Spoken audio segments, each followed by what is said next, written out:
Great Creator, before we left the church, we prayed that you would be the one guiding our voices and our hearts.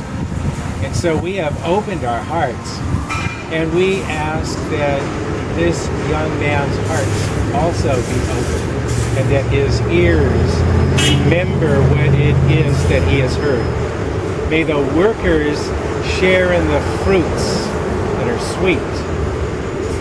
And may there be some fruit from this visit.